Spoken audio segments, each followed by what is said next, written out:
천안 순천향대병원 소아전문 응급의료센터입니다.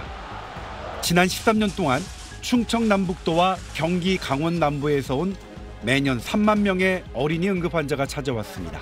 어린이 응급실이라는 게 잘 없잖아요. 체계적으로 좀 어린이를 위한 그런 시스템이 잘 돼 있는 것 같아요. 심장이 멈춘 어린이를 마주하면 베테랑 소아과 의사도 기도하는 심정이라고 합니다. 아이에게 계속 부탁하면서 저희는 심폐소생술을 해요. 한 번만 돌아와. 한 번만 돌아오면 그 다음을 뭐라도 할 수 있는데 10년 넘게 7명의 의사가 요일마다 당직을 서며 버텼는데 지난해 11월 말부터 변동이 생겼습니다. 4명이 사직한 데 이어 2명이 휴직하자 혼자 남은 7번째 의사도 더 이상 버틸 수 없었습니다. 정말 필요하거든요. 그런데 그 아이들은 어디로 가야 될지 저도 잘 모르겠어요. 아마 서울 경기권으로 가야 될 텐데.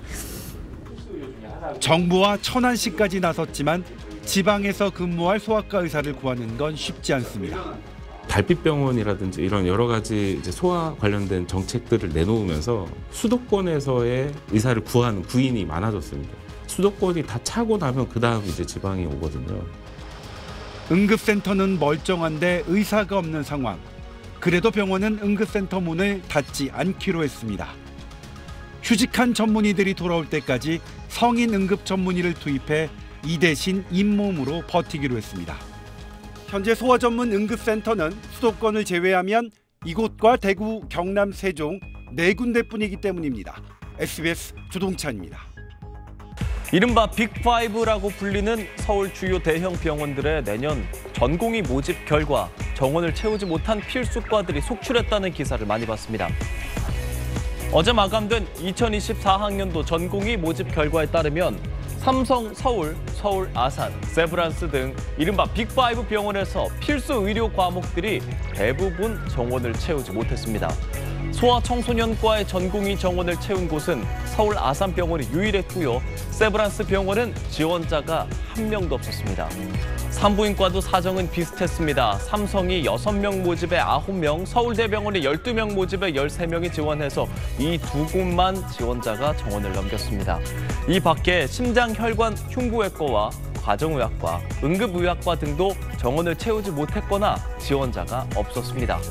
정부가 필수과를 대상으로 수가 인상 등 유인책을 내놨지만 기피 현상은 여전하다고 기사는 지적했습니다.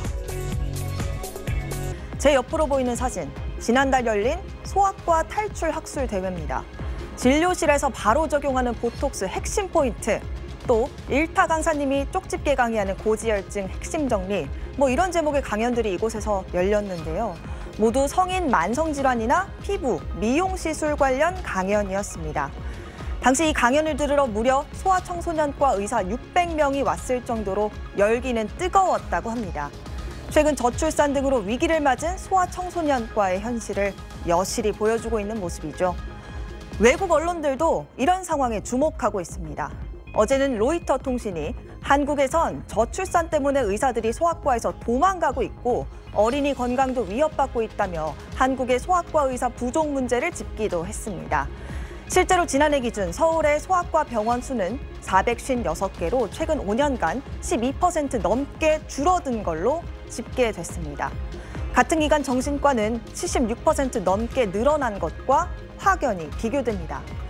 이런 가운데 한 소아청소년과 의원은 보호자의 악성 허위 민원에 시달리다 결국 문을 닫기로 했습니다. 광주광역시에 있는 한 소아청소년과 의원에 내걸린 안내문입니다. 보호자의 악성 허위 민원으로 2023년 8월 5일 문을 닫는다고 전하고 있습니다. 또 앞으로는 만성 통증 등 내과 관련 질환을 치료하는 의사로 살아가겠다며 더 이상 소아청소년 전문의로 활동하지 않아도 될 용기를 준 해당 보호자에게 감사드린다고 썼습니다. 병원 측은 피부 질환을 앓던 4살 나이를 진료하는 과정에서 비급여 항목이 발생해 보호자에게 설명을 했음에도 추후에 보호자가 환불을 요청했고 곧바로 2,000원을 환불해줬지만 건강보험 심사평가원에 악성 민원을 제기한 일이 있었다고 밝혔습니다. 지난 5월엔 경북 포항의 한 소아청소년과 전문의가 진료 협조가 어렵고 의료 소송도 우려돼 24개월 미만 영아에게 이비인후과 진료를 받으라고 권유했다가 진료 거부 혐의로 보건소에 민원을 제기한 부모로 인해 조사를 받았다는 내용의 사연도 올라왔습니다. 소아과 감소엔 저출산으로 수요가 줄어든 것도 있지만 이처럼 보호자의 갑질도 영향을 미쳤다는 주장이 의료계 안팎에서 나오고 있는데요. 임현택 소아청소년과 의사회장은 우리나라 모든 소아청소년과 의사들이 겪고 있는 문제라고 말하기도 했습니다. 앞서 지난 3월 대한소아청소년과 의사회는 장기적인 저출산 흐름, 고착화된 낮은 진료비 등으로 더 이상 병원을 운영할 수 없을 지경에 이르렀다고 선언하기도 했습니다. 오늘자로 대한민국에 더 이상 소아청소년과라는 전문가는 병원을 유지하고 싶어도 도저히 간판을 내릴 수밖에 없다라는 말씀을 드립니다. 소아청소년과 의사들이 더 이상은 아이들 건강을 돌봐주지 못하게 되어서 한없이 미안하다라는 작별 인사를 드리러 나왔습니다. 그동안 한없이 반가웠고 보람 있고 기쁘고 감사했습니다.